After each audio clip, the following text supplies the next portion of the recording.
Hello, lovely people. Welcome to the start of my Medieval Mystic May reading vlog. Dooby dooby dooby dooby dooby dooby dooby dooby dooby doo. Dooby dooby dooby dooby dooby dooby dooby dooby Sophie Vlogs. To summarise, in case you did not watch my TBR, Medieval Mystic May is a reading moment. It is all about reading the work slash non-fiction and fiction inspired by what I'm loosely calling medieval mystics, but which actually encompasses women from a broad spectrum. So that could be abbesses, that could be courtly writers, that could be, in the case of Marjorie Kemp, just a normal woman who took a vow.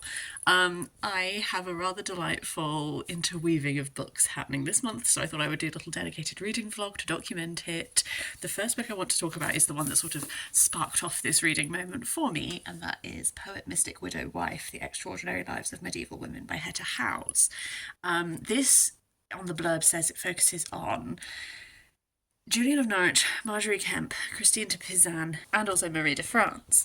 I thought that this was going to be, I guess, biographies of those women and looking at their writings, which those women are covered, absolutely, but actually the structure of this so far, I'm under 100 pages in, I'm going to say maybe 60 pages, is that the chapters are organised by theme. So far I've had childbirth, marriage, adultery, and then Hetta House is like exploring what that was like in the medieval era in its broad spectrum, what it was specifically like for these four women. So she is like going into their writings and their account, but she's also weaving in a lot of other people, like the Paxton letters, like a lot of medieval medicinal writings when it comes particularly to like childbirth, stuff like that. So it's an interesting mix so far because these women are definitely not as present in it as I thought it was going to be, like all about them, but actually like it's about them and more. It's this broad look at these ideas in this time, and I'm enjoying that. I'm having a lovely time so far, actually. I thought that this one would be the best place to start because then I can go off and read some of the primary writings and fiction writings that are like drawing on some of these women. So reading vlog off to a great start. I'll leave it there for this clip because it is 6:30 in the morning. I've just got up and I'm tired. Gotta go do some other things. But yeah, I'll check in when I get a little bit further in and I can give you a bit more of my thoughts on this. I have finished Hetta House, Poet, Mystic, Widow, Wife, The Extraordinary Lives of Medieval Women. So I thought I would just give you my thoughts. I, on the whole, did end up really enjoying this. It was not at all what I expected it to be. I really did think it was going to be biographies of these women, and it's really not. It really is this like zoomed out look at medieval women's lives organised by a topic. I think the chapter that I really enjoyed the most is the chapter on friendship, because some of the stuff like marriage, adultery and childbirth, like I had a bit of a sense of already, but this look at like what friendship existed between medieval women, because we don't have a lot of sources that delve into that topic, because why would men be writing that down? You know, the sort of way she had to go about like unpicking what that friendship could be, what form it could take, depending on your class and all that kind of thing. I just found that one in particular really interesting. I will say, of the four women that this focuses on, Christine de Pizan and Marjorie Kemp are definitely the most explored. Marie de France is explored in regards to her actual lays are quite frequently sort of plot summaries given. What can we take from this? What sort of perspective is Marie bringing to the telling of this tale? Absolutely. But because we don't actually know that much about her biographically, like she herself, it's very like interpreting her literary output and then into what does this mean that we could, what sense of her could we get from how she has crafted these stories, rather than like really any biographical information. And then Julian of Norwich is absolutely like the least focused on of these four women. In some ways it makes sense given like what we know about those four women. I just would mention, like, if you're going in expecting to really get to know these four women, not actually super duper the case. I did really enjoy it, and I think that from here I'm going to go down like a little Marie de France route next, I think. So I think I'm going to pick up the Lais and Matrix by Lauren Groff and do a little, I think that's where I'm going to go next. Where I actually went after that is I remembered that I have this short story collection that I have already read before. That's The Women Who Loved an Octopus and Other Saints' Tales by Imogen, Rhea, Herrod. I picked this up in a little charity shop second hand. It is short stories that are reimagining the lives of female saints, most of them in a more contemporary context. I just reread the story that I remember enjoying the most out of these. I remember when I first read it that some of the stories I felt a bit indifferent about, but there is one that is St. Dwynwen and St. Melangal, and it reimagines that as a relationship, but as a relationship that very much straddles time. Like St. Dwynwen exists in this short story in her original context, and then Melangal is like a contemporary woman who has like heard this story of Dwynwen, and her feelings about marriage and everything like reflect that, and then they come together. What I really liked about it, aside from just I did like in this story where every short story is about an individual saint, I did like this weaving together of two, is I also just really liked, it highlighted like the commonality of a lot of these medieval women saints. Like a lot of their stories are about not wanting to get married and resisting the machinations of those in your life to dedicate yourself to God or whatever. I liked that link drawn between them, but I also liked, I guess, coming off the heels of enjoying this this idea of medieval women friendship. Obviously in this short story it's a romantic relationship. I'm not reducing that relationship down to just friendship, but this, having read the Hetta House book and looking at the ways in which we glean ideas of women from what we can from the sources we have, and how rare it is for us to have these sources of women writing, but they do exist and we do have them, and there is a lot that we can learn from them. I kind of liked this crossing time, seeing these two people who, yeah, actually, like, the stories of what made them sainted, like, there is a commonality there. I don't know. I really enjoyed revisiting that one short story. I'm not going to revisit the rest because I have other medieval Mystic May reading to do. I also went on two little trips this weekend actually, which I'll insert footage into here. For now, I will show you. We went to see St Mary's Church in Kempley, which is, you'll see in the footage, an adorable, delightful little Norman church that is pink and adorable and so cute. And then you walk in and the medieval wall paintings are incredible. I will hand over to Past Sophie because she's about to freak out about it.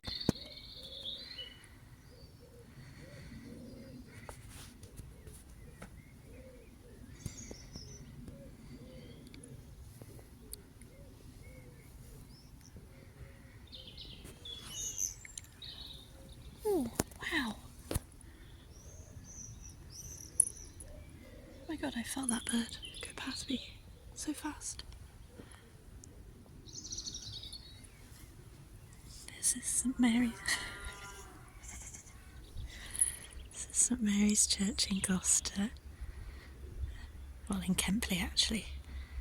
And it's got some medieval wall paintings inside, which we're going to go look at.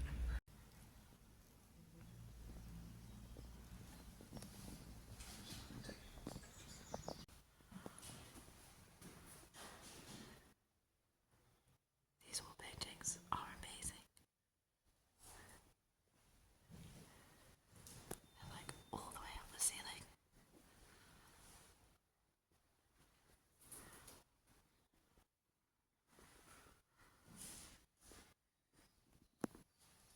This is the most incredible. Look at it.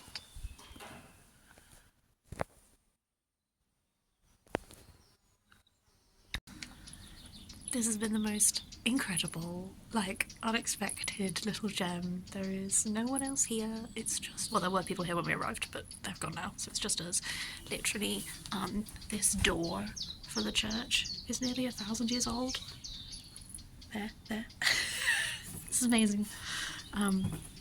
What an absolute treat. What a medieval Mystic May. Wonderful quinky dink. Good morning, friends. It's another early morning pre-work update. I just wanted to check in because I've read the Lais of Marie de France.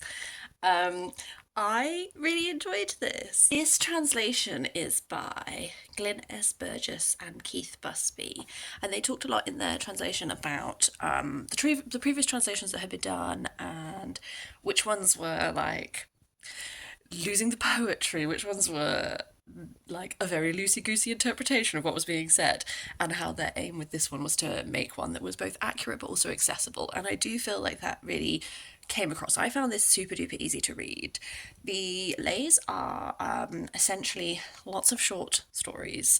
The commonality between them all is that there is some form of love relationship, and that couple there is something that imperils their love.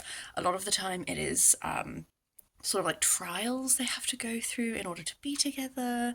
Sometimes it is peril of their own making, sometimes it's peril of other people's making. There is an aspect of medieval literature which is like originality is not what's prized necessarily, it's actually like how you tell the tale. So there's a lot of like aspects of these which, from having read other medieval literature, like I do feel like it felt almost like a little comforting because I kind of felt familiar with some of the tropes of what was going to happen and that sort of thing. But I did really enjoy the telling. My favourite one absolutely is the one that is about a werewolf who his wife wheedles out of him that he's a werewolf, and then she is a no good, unfaithful woman. And so she tricks him and he gets stuck in werewolf form, and in order to punish her, he literally like bites the nose off of her face to the extent where it's like, and then some of her children were also born without noses as punishment. And I just found that whole one so funny. I love any time I read like an old-timey werewolf story. When I read the Satyricon by Petronius, which is like a Roman piece of writing. Roman Greek? Oh god, brain's it's 6:15, guys, I'm not awake. That had a werewolf story in it, and I just love stumbling upon these like really old little werewolf tales. That was definitely my favourite one. A lot of these but a lot of these have like, you know, slightly fantastical, slightly those kind of elements. And there's just something like when you read medieval stories now, there's just this like ever so slightly edges like, of course that's what's happening. Oh. I don't know, I really enjoy that. Yeah, I did really enjoy this. I will say, the Hetta House book, I think I said in my review of it that she discusses Marie's lays. She actually does give you plot summaries of like quite a few of them. So reading this, I there were a fair few where I did actually already know what was going to happen because Hetta House had already summarized it. But what I enjoyed was reading it with the commentary that she had added in mind. And I think reading this after having read that book meant that I sort of approached some of the stories thinking about Marie as writer. What sort of thing is she kind of communicating here about, like women, or you know, like a lot of what Hetta House's book was doing was analysing this work to be like, what can we glean about Marie's vision of the role of women as wives, the attitude towards adultery here, like all of that kind of thing. So it was fun doing this after having done that because I was trying to do that myself. Yeah, that was really enjoyable, actually. I had a good time with this. I'm going to read Matrix by Lauren Groff next. Oh, it's a reread for me, but I remember I remember really liking it. I don't remember that much about it. I only remember there's a few scenes which I remember very vividly. The whole rest of it, a bit fuzzy. That's a lovely hardback. I am going to Switzerland quite soon. I'm going to try and read Matrix before we go to Switzerland. We're getting trains for the whole journey, so I'm going to have 2 travelling days, and then even when we're in Switzerland I'm going to be on a lot of trains. I'm going to really be reading a lot, I think. I'm going to try. I haven't picked all my books yet, but I want to pack paperback books, not lovely beautiful hardbacks, because I think they'll get bashed up. So I'm going to try and read Matrix before we go, otherwise it's going to stay here.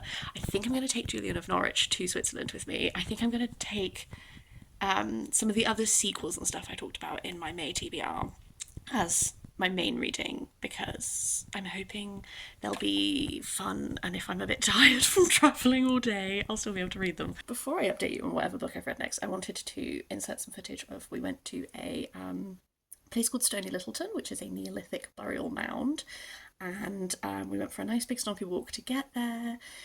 We saw this amazing bird. I'm going to insert here. This is a skylark. You can't really see it doing its display dance because I was just holding my camera up to the sun, because I could see the bird, but the sun, I couldn't see what the camera was showing me. But just listen to its amazing bird call, like literally like the lark ascending.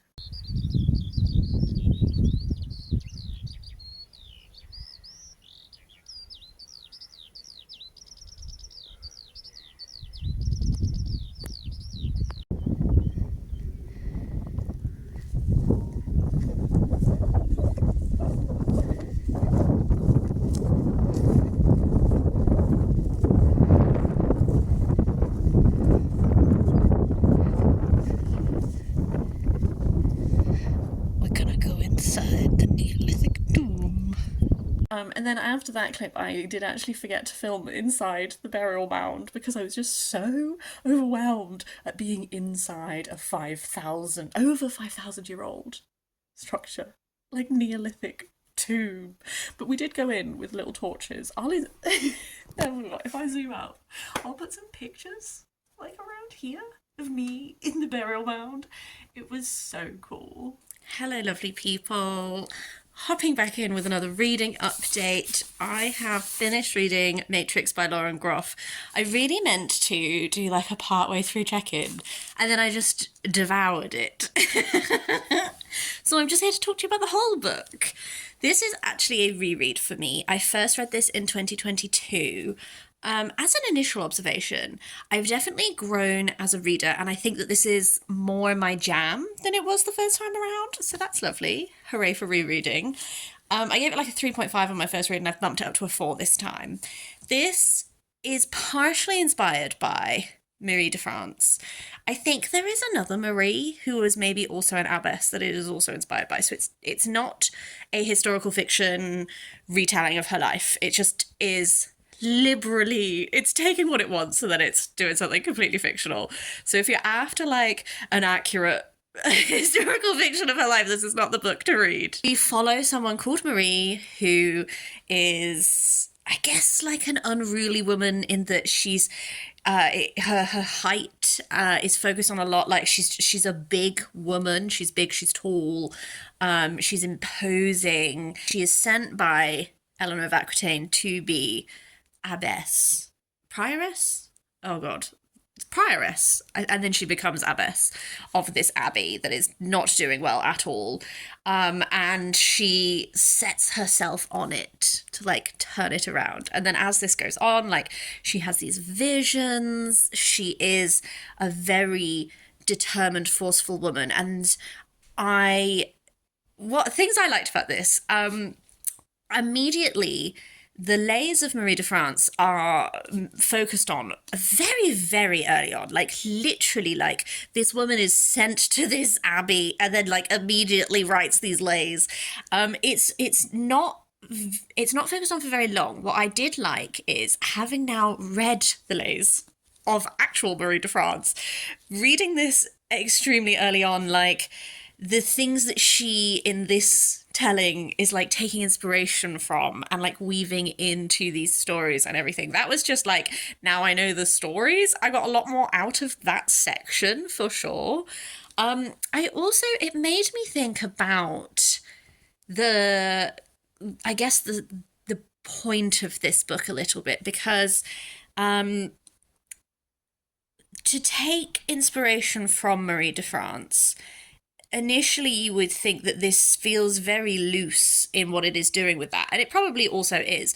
But what I was trying to think about was the Lais as a concept. I felt like there was maybe like a similarity being drawn out between the whole concept, as I've already talked about in my previous clip where I was talking about those books, is that these are lovers facing trials, lovers who are separated, that kind of thing. And at the very start of this, you can see that Marie is in love with Eleanor of Aquitaine, who has sent her to this abbey, and she writes these lays and she sends them to Eleanor in this like desperate hope that Eleanor will read them and bring her back, reverse this sentence on her and everything.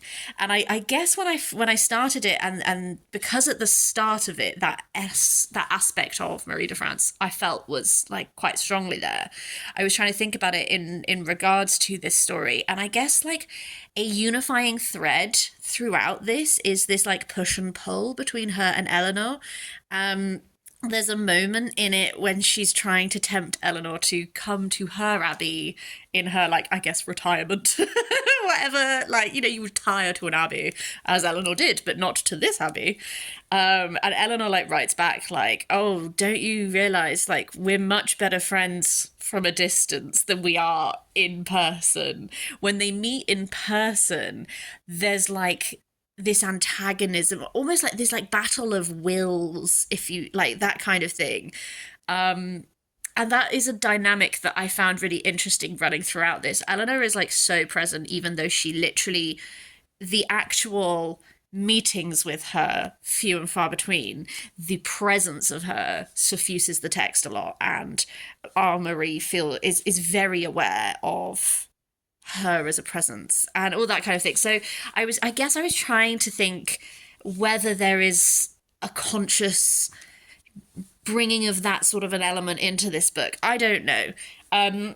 Thus ends my musings on the Marie de France of it all. Just to talk about the actual book, separate from that as a book in its own right, I definitely think the writing style of this, I think you change as a reader, don't you?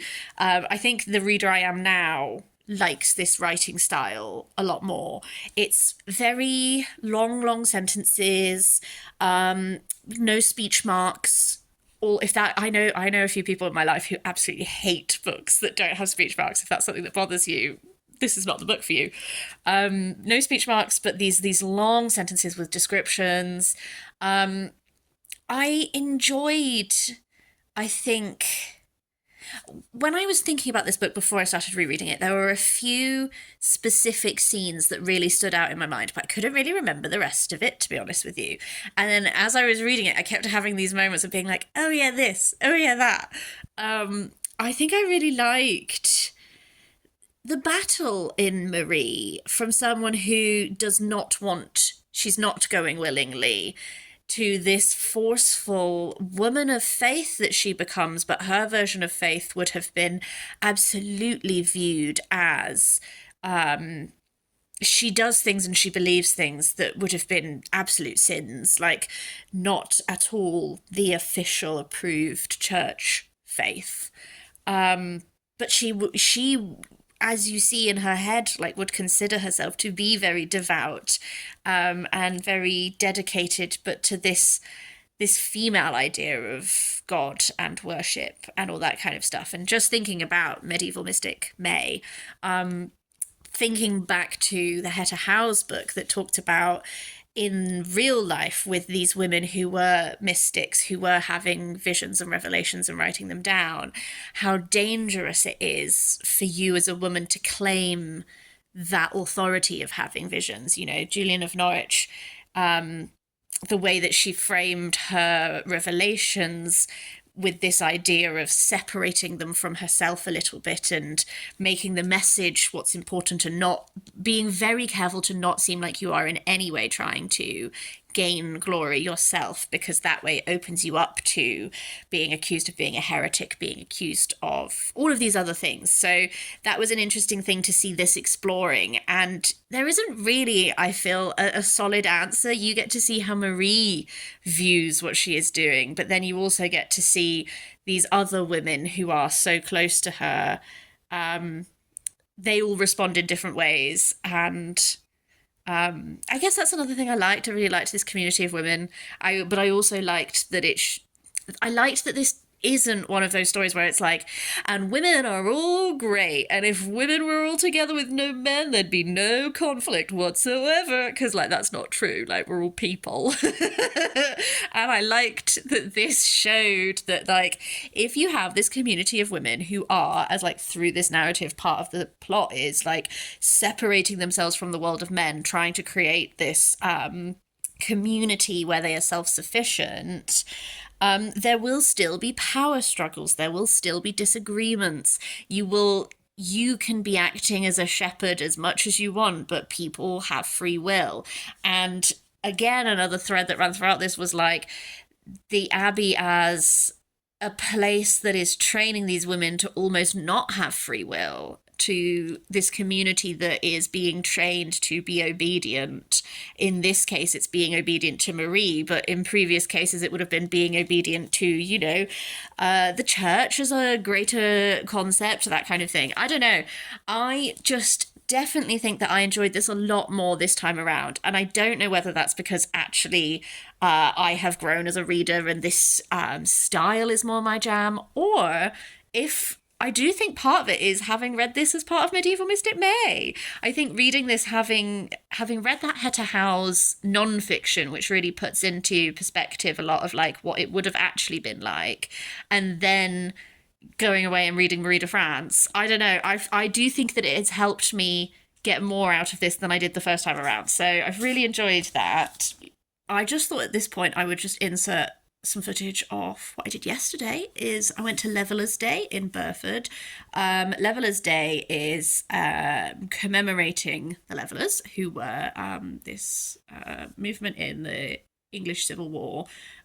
Essentially, during the English Civil War, the First English Civil War, this declaration document was drawn up that had a quite a radical view of what Parliament could be. And then when Oliver Cromwell became Lord Protector, the actual system that ended up being was distinctly less radical. And so Levellers really were not happy about that. And Leveller's Day is in commemoration of these 3 Levellers who were shot at the church in Burford. You can still see the holes in the wall of the church where the bullets went through them into the walls. Essentially just executed for being political radicals. Leveller's Day now is very much about lots of different people from different political walks coming together in recognition of the fact that they all believe in, the right to have a say in who governs you, the right of freedom of expression, standing in opposition towards political authoritarianism. That's it. So every year on Leveller's Day, people gather. There were some songs being sung by some singing groups. They read a piece in remembrance of these guys. Put posies by the spot where they were executed. So yeah, that was really. I'll insert. I only took footage of some of the singing groups because I didn't want to record during the actual commemorative bit because I wanted to be respectful. You all wear green, sea green. That's the Leveller's colour. I don't know. There's something about remembering people who stood up for principles, and then not, there were a lot of different political people there, and not all of them represent the same politics as I do. But I liked this, being present with this shared, statement of, remembering these people and choosing to enact your. I just think it was a great reminder to not just commemorate people from the past, but also be and what can I do now in the present, So anyway, I'm waffling. I'll insert that footage here.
I'm checking in to talk about the final 2 books for this reading vlog. The first one, Julian of Norwich's Revelations of Divine Love. This was a reread for me. I reread this while I was in Switzerland. I meant to film some like lovely little videos of Switzerland to insert here. I filmed 3 clips, which I'll insert now.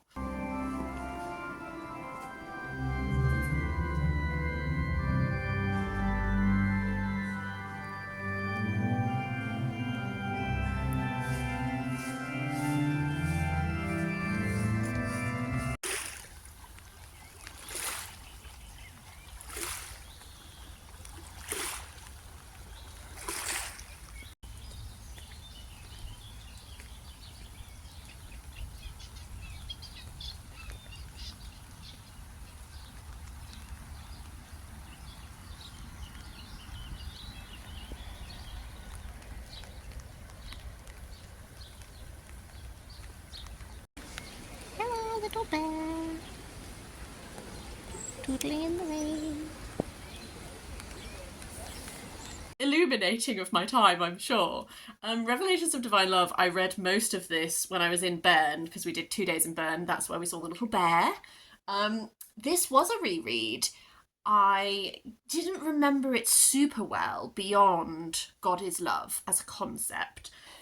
I'm not a Christian, so I wasn't rereading this to necessarily gain like religious insight, but I think it is interesting to read works from all different faiths and look at people's relationships with their faith and their beliefs and everything like that. And what I found interesting on my reread that I don't think I was thinking about the first time I read it was I was reading with what Hetta was saying in mind, partially, about this idea of I guess the slight dangers of claiming religious authority as a woman and observing the ways in which Julian is navigating that in this text, with the continual moving the focus from her onto the message, onto the divine, onto that. That was interesting. I also was really interested in how Julian at various points has this almost like, I guess, quite radical for its time concept of using she, her pronouns to talk about God, referring to God as a mother, this associating, I guess, femininity with God. And as someone who is not a Christian, like, my conception of if there is a deity would be like, how are we to apply human gender, human understandings of things to a divine being? But I can imagine that at the time this was written, using that type of language was probably very controversial. Like it is discussed a bit in the introduction, like about maybe Julian isn't realising quite how radical she's being at this time. And it's so interesting when you read things as a modern reader. I guess there will be walks of Christianity to which de-gendering God / using lots of different gendered pronouns depending on how you're trying to encapsulate that form of affection is actually very normal, and I imagine that there are paths in which that would still be very controversial. I just found that really interesting to think about. It's fun when you revisit a text to see what stays with you and then what is like, oh, didn't remember this. So yeah, this was an interesting read. Then the one I read after that to finish off this reading vlog when I got back is Revelations by Mary Sharratt. This is a fiction book that is mainly following Marjorie Kemp, but then also weaves in Julian of Norwich, because I think I've already explained earlier in this vlog that Marjorie Kemp was just sort of like a normal woman. She had like 14 kids with her husband, but she felt called to embrace a life of celibacy and go on pilgrimage, and this is fictionalizing her. We have her own writings of this time. She got 2 different monks to write them out for her because she could read but not write. By the point where I am reading this, I actually feel quite familiar with Marjorie Kemp's life, just because medieval Mystic May, I've been immersed. So I think I potentially might have enjoyed this slightly more if I'd actually read it earlier when I wasn't so familiar with her life, because the beats that were happening, I was like, okay, yeah, like, I know, it was very familiar to me. In real life, Marjorie did go and visit Julian, and it seems from her writings that Julian gave her a level of recognition that she craved. Marjorie Kemp was a very controversial in her time, yes, but also like definitely just as a person in the way that she lived her life would often rub people the wrong way. It's funny reading this because she is very dramatic. She is very like always prone to emotion, that sort of thing. And so one thing I found that this encapsulated that I imagine the real woman must have felt quite deeply is these senses of rejection that she receives from people over and over again, and therefore how meaningful it is to her when Julian, this holy woman who is very much approved of in her holiness, like the recognition of having this person accept you and accept your experiences with the divine as being authentic and not something that you're making up and all that kind of thing. Like I found that quite moving, actually. This invents sort of a narrative arc, which is that Julian gifts her writings to Marjorie. So when Marjorie is going on her pilgrimage, well, she does 2 pilgrimages across her life. When Marjorie is experiencing that, she is also carrying Julian's writings with her to help spread them around. And that was like an interesting addition into what we know of Marjorie's life. So I did enjoy that. I do think that knowing so much about Marjorie, maybe I kind of wish I had known slightly less, because I think it would have, maybe I would have enjoyed it just a little bit more, just because it would have been like, ooh, what's going to happen next? Like, I don't know, like when she's in these moments of people turning on her or being questioned by the church for what she's been saying. Like, I think maybe I would have felt a bit more tense if I hadn't have known what was going to happen. This author, Mary Sharratt, thank you to the people who let me know that she has a book on Hildegard of Bingen. I believe that is Illuminations. I do want to read Illuminations for sure. She has another one that is about a female composer who I think was also in a relationship with Gustav Klimt, maybe? Ecstasy is what it's called. I'm currently fuzzy on the details, but Mary Sharratt is definitely an author that I would like to explore further, and I have enjoyed reading her.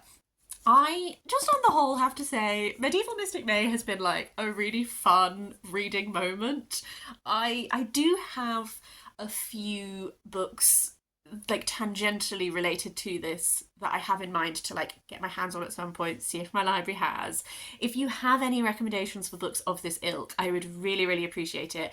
I've sort of found a vein of medieval mystics, women in the medieval era writing on these sorts of topics, which I can definitely explore. I'd be really interested if you have any recommendations for sort of non-fiction that are a bit more like the Hetta House sort of vibe, or fiction books like this Mary Sharratt kind of thing, because I think it would be fun to do like another one of these moments at some point. One of my friends at work was like, you're really in your medieval era this year, Sophie, and I like absolutely am and really enjoying it. I hope that this has been fun and enjoyable, and hopefully not too long by the time I've edited together. Sorry if it is. I'm still learning when it comes to doing like a vlog what people actually want from that. So any feedback, very welcome. But otherwise, I hope you've had a lovely Medieval Mystic May, and I will see you next time, probably for the rest of my May reading wrap-ups. Have a lovely day.